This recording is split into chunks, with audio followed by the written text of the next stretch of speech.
Рассвет над полями в окно, смотрит солнце. Огонь в печи, а в доме уют и покой. А в сердце свобода, и дышится вольно. Здесь счастье найдется, здесь край мой родной. Деревня моя, нет милее тебя. Родной мой дом, где за окном просторы, свежий ветер. Березы шепчут у реки. Здесь душа моя счастливее всех на свете. Друзья, всем привет! В этом видео я расскажу, как у меня получилось создать огород практически с нуля на целине. В 2023 году я купила деревенский дом и заросший участок. Вот так он выглядел 3 года назад. Трава, как видите, практически с мой рост. Теперь здесь у меня красуются высокие теплые грядки, и с каждым годом я совершенствую свой огород, который, кстати, занимает максимум 3 сотки из всего моего участка в 38 соток. О том, что я выращиваю на остальных сотках, я буду рассказывать в следующих своих видео, но сегодня начну рассказывать, что у меня есть на текущий момент сейчас на огороде. Но прежде чем вам рассказывать о своих садово-огородных свершениях, хочу поделиться впечатлениями от погоды в этом году. Весна в этом году совершенно не весенняя. Она очень опоздавшая, прям очень сильно опоздавшая, наверное, на целый месяц. Весь апрель погода стояла очень холодная, практически зимняя. Вот здесь я убираю на участке сухую траву. Это, кажется, уже конец апреля, но я хожу в пуховике, как видите. А на следующий день уже выпал снег, друзья. Представляете, самый настоящий снег, 40 сантиметров. Лежал целых 5 дней этот снег и таял потом еще долго. Листья даже не успели распуститься. А на минуточку, уже практически здесь вот май я вам показываю, это конец апреля, да. В прошлые годы у нас в это время уже было все зеленое, зеленые листочки на деревьях появились, трава. А в этом году весна, она опоздала на целый месяц, и урожай у нас, наверное, будет гораздо позже, чем в предыдущие года. Друзья, у нас более-менее начала устаканиваться погода. Вот с Масюткой на улицу не выходим, но немножко гуляем на подоконниках, да, Мась? Вот так потихонечку гуляем. Мася, конечно, недовольна, что у нее нет возможности выйти, но я ее не упускаю, потому что она сейчас выбежит, и потом ее ночью придется искать по участку. Она уже гуляла утром. Видите, она фырчит от недовольства. А пока у нас по участку только Вася гуляет. Вон там. Васек исследует территорию, мышек ловит. И вот такой вот вид у нас открывается из окна. Очень красиво. На соседнее поле. И пока я держу дома, в отличие от других кошек. Другие кошки, они самостоятельно приходят домой, нигде не плутают. Вот, а эту мне приходится дожидаться ночь, когда уже ходить с фонариком по участку, звать ее, сидеть в кресле, глядя на крыльцо. Бывает и до 11, до 12 ночи. Вот, она приходит только к полуночи, как Золушка. И это очень часто сказывается на моем сне. То есть я не могу заснуть, пока кошка не пришла домой. И поэтому держу ее сейчас. Конечно, когда будет лето, будет немного потеплее, погода хорошая будет, я уже буду ее выпускать на подольше. Птички уже чирикают. Холодно, как, я не знаю, как будто в марте. Такая температура мартовская. Хотя уже 30 апреля. Ну, вроде как со 2 мая нам обещают потепление. И там будет уже полегче.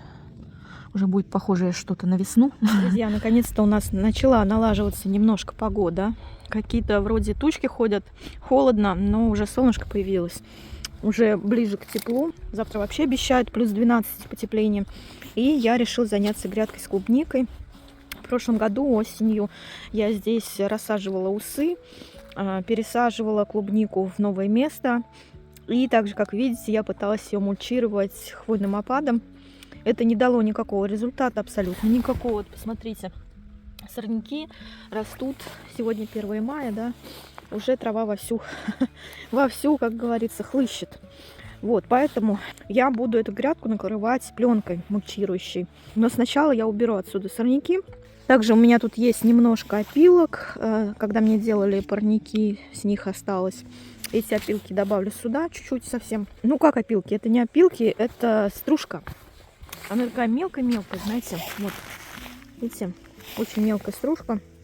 Ну, в качестве удобрения добавлю. И также добавлю сюда в качестве удобрения золы. Всю эту работу я делала 1 мая. И, как видите, я хожу здесь еще в пуховике. Представляете, 1 мая у нас было всего лишь плюс 5 градусов. Было достаточно холодно. Ночью так вообще 0 был. Вот такая вот у нас погода. Вот такая вот у нас весна в этом году. Друзья, ненадолго выглянуло солнце. И мой участок сразу весь покрылся солнышком. И так красиво стало сразу. Трава уже начинает наклевываться. Несмотря на такую холодную погоду, несмотря на то, что у нас выпадал снег в апреле 40 сантиметров, грядка с клубникой, она вся заросла сорняками уже, представляете? Траве, как оказалось, никакой холод, никакой снег вообще ни почем. В общем, я очистила грядку от сорняков и затем удобрила ее хвойной стружкой. Хвойная стружка, кстати, обладает бактерицидными свойствами. Она уничтожает всех вредителей, в том числе муравьев, а также сдерживает развитие патогенной флоры, замедляет рост сорняков, точнее, вот забивает просто их, да. Ну и заодно сохраняет очень хорошо влагу в грядке. Я, кстати, впервые делаю такое удобрение в этом году для грядки с клубникой. У меня появилась такая возможность, поскольку мне делали теплицы из соснового бруса.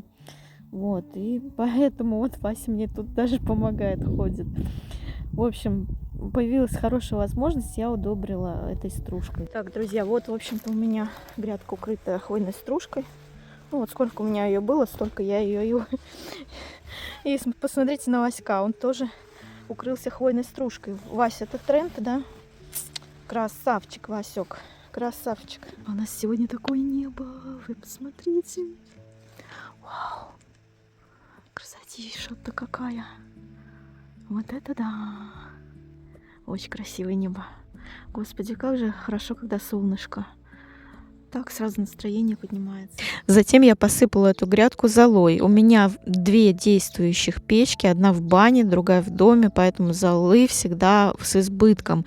И я обильно посыпаю ей все грядки. Потом я полила все это дело водой, чтобы удобрение хорошо впиталось в землю и почва оставалась влажной. Затем я укрываю грядку мульчирующей пленкой светлица. О ней я уже рассказывала в своем видео, где показывала вам свои новые парники. Пленкой светлицы я укрываю эту грядку уже 2-й год. В этом году я взяла новую, потому что нужно было делать новые прорези, поскольку я пересаживала усы и делала другую схему рассадки вот этих кустиков, да. Она очень плотная, кстати, она мне нравится тем, что она плотная, не пропускает свет, эластичная, и ее даже можно оставлять на всю зиму, то есть ей ничего не будет, она прекрасно сохраняется до минус 80 градусов, как заявляет производитель. Пленка светлицы у меня двусторонняя, с одной стороны она белая, с другой черная. Это очень удобно тем, что за счет этого можно регулировать температуру на грядке. У меня вот, например, грядка теплая, плюс она еще оцинкованная, то есть на солнце она очень сильно нагревается, поэтому я кладу пленку белой стороной вверх, чтобы грядка не перегревалась. Но если у вас очень холодная земля, например, и нужно, чтобы земля согрелась, то можно положить черной стороной наверх. Эта пленка продается еще перфорированная, то есть она продается еще со специальными такими отверстиями, ровно расположенными, но я всегда беру сплошную, потому что мне удобнее сделать прорези для кустиков самостоятельно. Сделала вот такие крестообразные отверстия для нее. В этой части грядки у меня, по-моему, сорт Альба. А в этой части сорт Азия. Азия, он немножко, конечно, покрупнее. Кустики у него сажаю я немного подальше, потому что они к лету разрастаются очень сильно. Значит, креплю я пленку вот на такие специальные прижимы или скрепки, я не знаю, как это сказать. Они натягивают всю пленку на грядке. Очень удобно ее держат. Также у меня есть вот такие вот зажимы с фиксаторами. Ими я креплю пленку вот где-то посередине. Вот, например, между кустиками нужно воткнуть. О, вот так вот, ну давай. Вот эти крепления с фиксаторами, они нужны для того, чтобы, когда будет расти клубника, грунт, он совершает определенные движения. После дождей он набирает влаги, вот туда-сюда, и немножко пленка, она приподнимается. Так вот, она, чтобы не приподнималась сильно, по центру я тоже фиксирую эту пленку, не только по бокам. Вот, эта пленка светлицы грунт. Ширина у нее 1,2 метра, длина 10 метров. Грядка у меня 5-метровая, так что мне хватит еще на одну грядку. У меня здесь очень сорная земля и очень плодородная почва. С одной стороны, это как бы хорошо, да, все очень хорошо растет, но с другой стороны, трава прет, она просто как не в себя. Эта пленка, она также ускоряет сроки созревания клубники. Меньше удобрений нужно тратить вот на такую грядку укрытую, да, потому что вот я сейчас посыпала ее золой, удобрила стружкой хвойной, да, и вот эти вот все полезные вещества, они не размоются дождем, потому что грядка укрыта, да. Вы знаете, я уже что только не перепробовала с мульчированием, да, вот именно грядки под клубнику. Я уже всякие опилки пробовала, и хвойный опад, и уже что только не пробовала, все равно трава прет. И единственный выход — это вот грунтовочная такая пленка, укрыть ей все. Ну, посмотрите, какая красота у меня теперь. Красота, лепота. Ссылку на пленку светлицы я вам оставлю под этим видео. Обязательно купите себе такую же. У вас будет очень хороший урожай клубники. Ну и очень эстетично будет смотреться грядка. Хочу показать и рассказать, да, как у меня развивался мой огород на протяжении 3 лет, можно сказать. Это уже 3-я весна, в которой я здесь проживаю. Вот. Расскажу, что я уже успела сделать. А в следующих видео, наверное, у меня будет то, что я буду в нем переделывать. Расскажу об этом. Но пока расскажу то, что я успела сделать. Значит, когда я купила этот дом и участок, у меня 38 соток, здесь все было заросшее бурьяном. Вот здесь на огороде, здесь трава мне была даже выше пояса. Если я найду свое первое видео с этой травой, я вам покажу, сделаю сюда вставку, чтобы вы посмотрели, что было у меня здесь. Здесь у меня была практически целина, где росла сорная трава. Первую весну, это была весна 24 года, я сделала вот эти, значит, грядки. Частично у меня грядки из шифера, это то, что у меня было под рукой. Этот шифер у меня был вместо забора, вон в той части участка. У меня там был забор из шифера, потом он упал, и мне поставили новый туда. А шифер, который остался от старого забора, я приспособила под высокие грядки. Но причем это не просто высокие грядки, это еще и теплые грядки, друзья. Значит, под каждой грядкой здесь вырыта небольшая такая яма, и в нее накиданы всякие палки, сухие там гнилушки, трава, и засыпано удобрением бокаши. Бокаши — это такая бактерия, которая перерабатывает весь природный мусор и вырабатывает тепло. И из-за чего грядки такие, они очень теплые и плодовитые становятся. Значит, я сразу сделала, сколько у меня, вот здесь 3 грядки из шифера и 1 из оцинкованного листа. Вот там у меня клубника растет, да. Здесь, кстати, у меня 2 сорта клубники, Азия и Альба. Очень вкусный сорт. Значит, вот это под огурцы. Вот здесь росли томаты. Здесь я эти грядки еще дополнительно накрывала парником, чтобы томаты и огурцы себя чувствовали прекрасно в первой половине лета. У нас такой климат резко континентальный. В Нижегородской области считается, что это рискованное земледелие, как это называется, я не знаю. В общем, вот эта грядка у меня под перцы там, и баклажаны. Еще здесь я зеленушку кое-какую высаживаю. А вот здесь у меня уже растет чесночок. Здесь он у меня растет 3-й год и, в общем-то, чувствует себя прекрасно, этот чеснок. Вот здесь я тоже зелень всякую выращивала, но теперь у меня здесь будет другая грядка. Скорее всего, я здесь буду сажать в этом году лук. Не знаю, точно, посмотрим. Вот здесь у меня была грядка под морковь. И здесь, скорее всего, тоже морковь буду в этом году сажать, но сделаю эту грядку не высокой, а плоской. То есть вот если вот эти грядки высокие, как бы они предназначены для теплолюбивых растений, корнеплодом, можно сказать, я высаживаю в открытый грунт без всяких грядок. Обратите внимание, в этом году я сделала очень широкие ряды у чеснока, чтобы было удобно его полоть. В общем, это все я делала с нуля, друзья. Выгребала здесь сорную траву и, собственно, продолжаю это делать. У меня здесь чернозем, почва очень плодородная. Минус ее в том, что здесь еще, помимо ее плодородия, очень хорошо растет трава.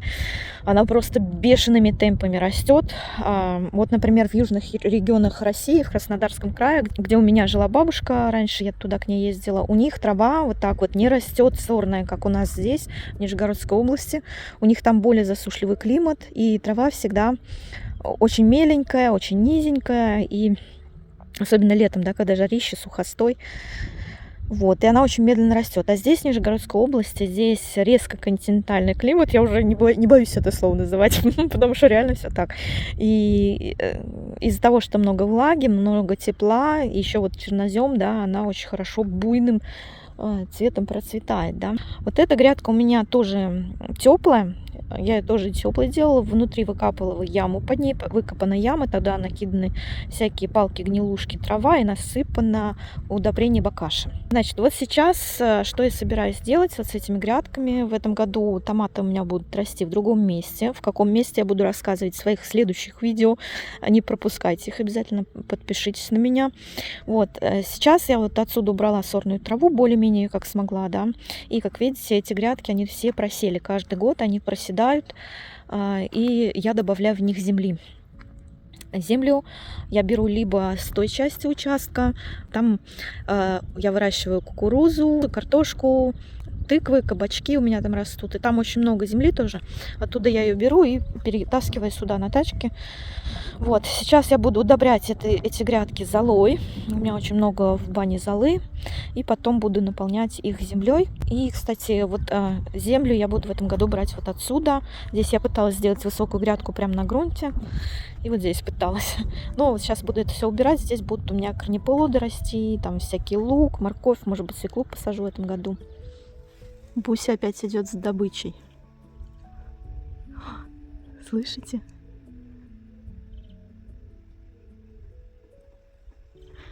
Это дикий голубь вяхерь. Кричит так. Бусечка. Буся. Ты опять мышу поймала. Ой, ты умничка моя. Поймала мышку. Иди сюда, мой сладкий. Поймала мышку она. Друзья, к нам пришел гость. Кс-кс-кс-кс. Привет. Кс-кс-кс-кс-кс. Вась, я открыла, Вась. Он здесь.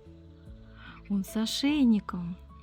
Это явно не дворовой, не деревенский кот какой-то, а кто-то из дачников его привез. Кс-кс-кс. Котик, ты чей? Эй, он меня не боится? А нет, боится. Ой-ой-ой, какой ты грозный-то! Ты чё какой грозный? Хорошо, все мои котейки дома сидят. А то бы он сейчас устроил им тут. Эй! Прысь пошел! Прысь! Уходи, уходи отсюда! Прысь! Давай! О, боже, боже, какой ты ругачий! А чё ты ругаешься-то? Вот Вася бы тебе дал жару сейчас. Уходи! Что это значит? Ну я понимаю, но ты, дорогой друг, ты вообще-то не на своей территории. Уходи от нас. Мои девочки волнуются, и Вася волнуется.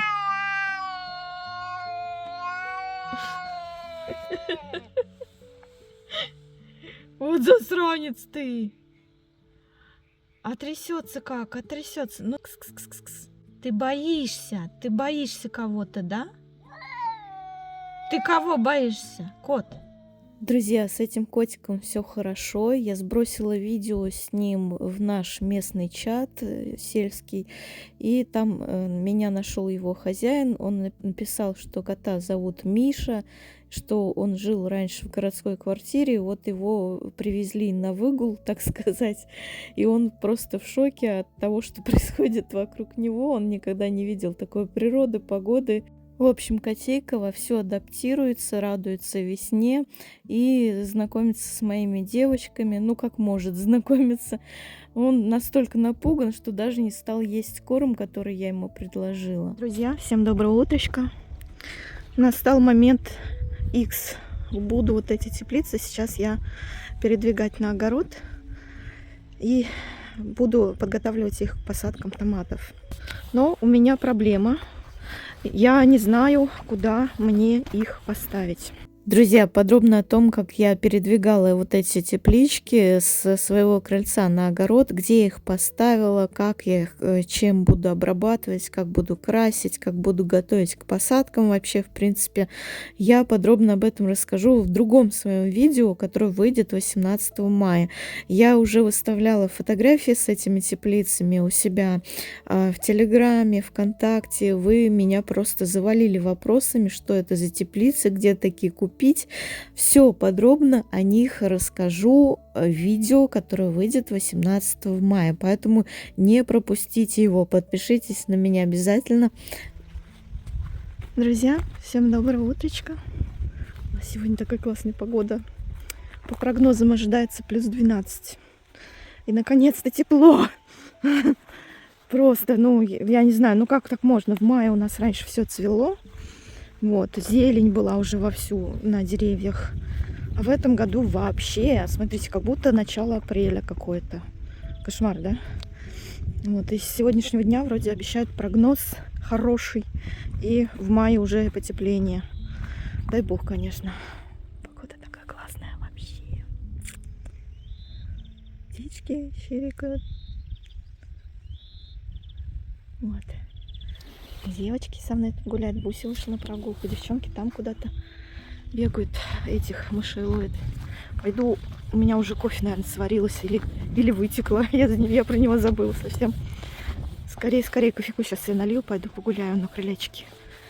На крыльце сегодня солнечно, очень солнечно, можно кофе попить, вот. Каждую весну я испытываю некий такой экзистенциальный кризис в том плане, что я пытаюсь охватить своим вниманием на участке все. Мой мозг хочет сделать на участке все и сразу. И причем это каждый год. И знаете, я делаю вроде бы как бы немало для участка, очень много было уже сделано, но мой мозг, он думает, что я сделала очень мало или практически ничего не сделала. Вы знаете, в масштабах тех работ, которые мне нужно сделать с участком, чтобы довести его до идеала, конечно же, это капля в море. Но я отдаю себе отчет в том, что если я из года в год что-то делаю, все-таки делаю, да, тем не менее на участке что-то меняется. Даже если вот посмотреть все мои старые видео, там есть деревья, которые уже давно спилены, например, и вот так вот, смотря свои старые видео, я понимаю, что как бы действие какое-то производится, перемены какие-то происходят.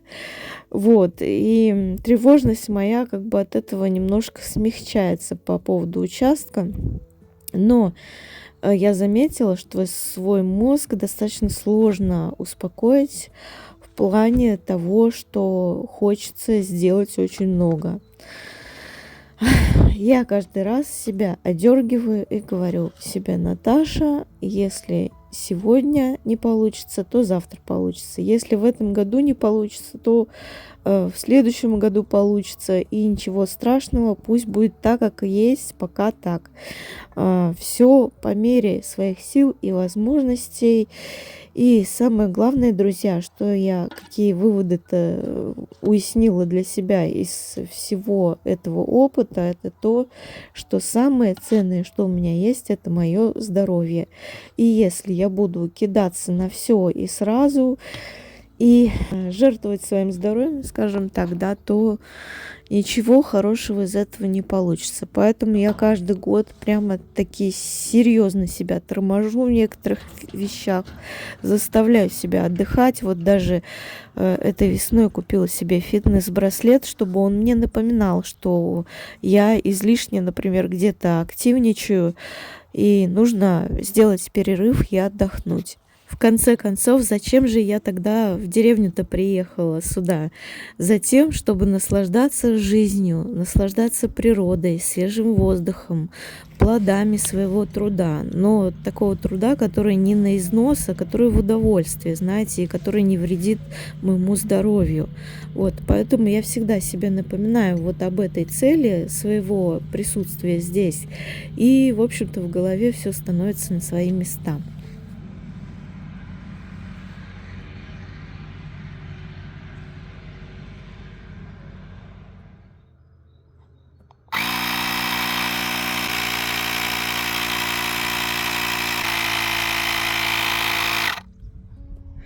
Пришла к соседям. Сейчас хочу спросить у них картошки на посадку. Может быть, дадут. Белка? Белечка? Когда наконец-то наступило тепло, и ты уносишь от греха подальше лопату для снега и санки. Вот так вот, друзья. Скорее отнести во двор, спрятать, лишь бы только снег не выпал опять. Друзья, какой чудесный денек. Самое время заняться. Ой, вот смотрите, белочка тут бегает. Самое время заняться побелкой молодых деревьев. Я, короче, тут у бывших хозяев нашла побелку, причем очень много ее. Вот я только 2 пакета взяла садовую, вот такой защита для деревьев. Лежит она у меня уже давно, по-моему, упаковок 8. Оставили мне предыдущие хозяева в наследство.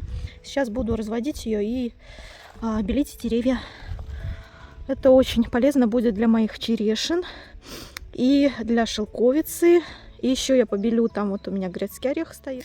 Друзья, чтобы вы понимали степень моей загруженности, помимо того, что я что-то делаю на участке, в доме, я еще и работаю и веду блог. На минуточку, да, и поэтому поставьте, пожалуйста, лайк, обязательно подпишитесь на меня, я вам буду очень благодарна, я так стараюсь. Вот, например, сейчас вот это видео я озвучиваю ночью, друзья, потому что у меня нету времени на это днем. И вот видите, даже ночами приходится не спать, чтобы записать вам видео такое, смонтировать. А завтра мне нужно вставать очень рано. Я еду в местный питомник покупать новые деревья для посадки в сад. Об этом я, конечно же, расскажу уже в следующем видео, потому что сил моих нет дальше что-то вам тут монтировать и записывать. Поставьте лайк обязательно, я вам буду очень благодарна. Спасибо вам большое. Вот, кстати, кто умеет по-настоящему наслаждаться жизнью и отдыхать, так это мой кот Вася. Вася тут неплохо устроился, смотрите. Васюш. Васюча. Васичка. Вася. Кс-кс-кс-кс. Вася, ты вальяжный, важный котик, да? Боже, боже. Лев. Что за лев этот тигр? О, вот так. Молодец, Вася, молодец. Какой красавчик, Вася. Ты красавчик. Вот так вот. Вася. Вася. Как тебе? Нормально все, Вася? Васек. Вася. Васичка. На кресло уселся. Вася. Васечек. Ты, мой мальчик, лапки вытянул. Скажи, я вот такой вот котик. Да. Тащится, кот лежит на кресле. Вот так вот. То на лавочке, то на кресле. Все 33 удовольствия, да, Вась? Да, скажи. В общем, на этом все, друзья. Всех благодарю за внимание. Пойду-ка я спать, пожалуй. Увидимся с вами в следующем видео. Пока-пока.